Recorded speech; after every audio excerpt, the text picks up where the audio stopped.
Hi everyone, I'm Portia. Now I have a question for you.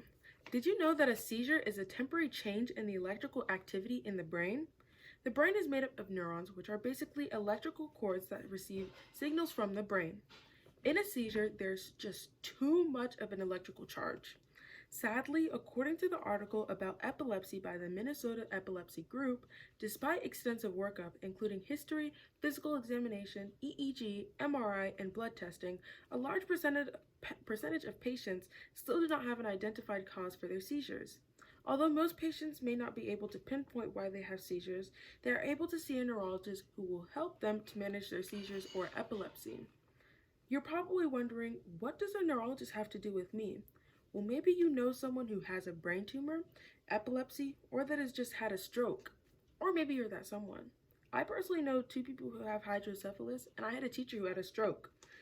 These are all diseases that have to do with the nervous system, which is what neurologists treat. Today I'm going to talk about what a neurologist is, the education it takes to become one, and the day of a neurologist and the disorders and illnesses that neurologists treat. A neurologist is a doctor who specializes in treating the nervous system. They make diagnoses, prescribe medications, and help people with neurological conditions. The nervous system is made up of two parts. The first part is the central nervous system, which is the brain and the spinal cord. The second part is the peripheral nervous system, which is all the nerves outside of the central nervous system. There are many functions of the nervous system. There is a sensory function of the nervous system. It receives information from what is going on around us. The motor function gives a response to the information. And lastly, the integration function processes the information from the sensory signals, basically just coordinating the two. A neurologist is a person who treats the nervous system, but with treating all sorts of diseases, there comes schooling that is needed.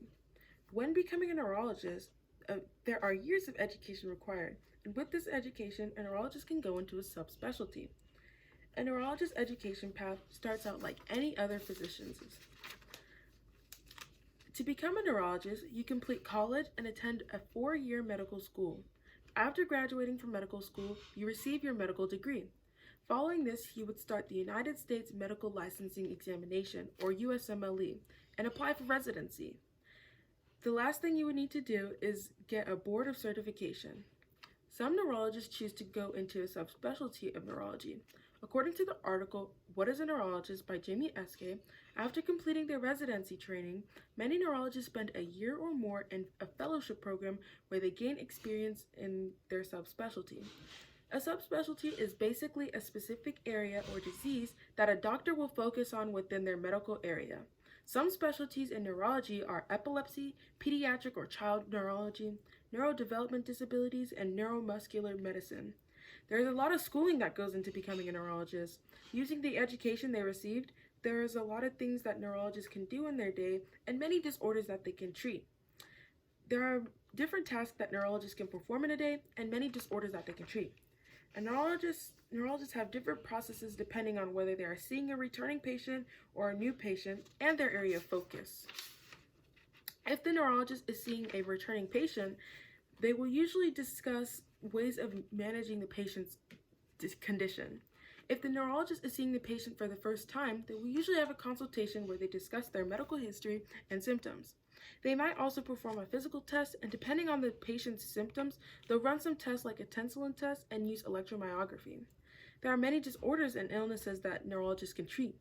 Some symptoms that may lead a person to seeing a neurologist are frequent or severe headaches, muscle weakness, loss of coordination, and many other symptoms.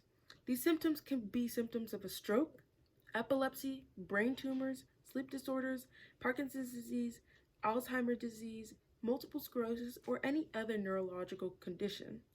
In conclusion, there are a lot of things that go into becoming a neurologist and being a neurologist.